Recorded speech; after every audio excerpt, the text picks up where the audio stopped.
আপনারা জানেন এই ভারতবর্ষের মধ্যে বহুত বড় একজন সাহিত্যিক ছিলেন, তিনার নাম হচ্ছে আল্লামা ফজলে হক রহমতুল্লাহ আলাইহি খৈরাবাদী। তিনাকে জেলে আবদ্ধ করা হয়েছিল, হাফ প্যান্ট পরিয়ে তিনি জেলে ছিলেন। তিনাকে বাড়ি বাড়ি করে তিনাকে বেত্রাঘাত করা হয়, তিনাকে আঘাত করা হয়। আর জেলে যতগুলো নোংরা পায়খানা ছিল সমস্ত নোংরা পায়খানা ওনার মাধ্যমে পরিষ্কার করা হতো, সাফাই করা হতো। বহুদিন জেল খেটেছেন, বদ্ধাতে পৌঁছে গিয়েছেন, শরীর দুর্বল হয়ে গেছে, আলান্ত ক্লান্ত হয়ে গিয়েছেন। এমন সময় সমকালীন যুগে সেই দেশের জেল সুপার যিনি ছিলেন তিনার কাছে একটা ফার্সিতে একটা চিঠি লেখা হয়েছে।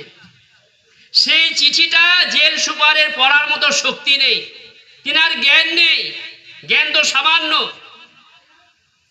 তো পুরো জেলের যারা অফিসার ছিলেন সেই অফিসারদের কাছে দ্বারস্থ হয়ে সেই চিঠিটা উদ্ধার করতে পারলেন না।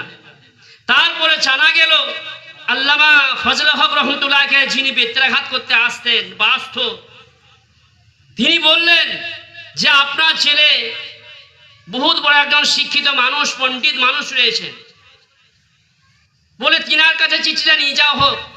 তিনার কাছে চিঠিটা নিয়ে আসা হলো। তিনি বিনা মোতালায় বিনা নজরে একবারেই দেখলেন, দেখে সেইটা দুভাষীর কাজ করলেন। তারপরে যখন চিঠিটা ওনার কাছে নিয়ে যাওয়া হচ্ছে জেল সুপারের কাছে, জেল সুপার কৃতজ্ঞতা প্রকাশ করলো, বলে আপনি এত বড় একটা শিক্ষিত মানুষ, এত বড় একটা সাহিত্যিক মানুষ, আপনাকে জেলে রাখাটা আমার জন্য অন্যায় হয়েছে। তারপরে ওনাকে জেল থেকে যখন নাচার দেওয়া হলো, জেলেতেই তিনি ইন্তেকাল করেছিলেন। তিনার সুযোগ্য দু সন্তান, তিনিও ইংরেজের বিরুদ্ধে লড়াই করতে চেয়ে আন্দামান জেলেতে শহীদ হয়েছেন।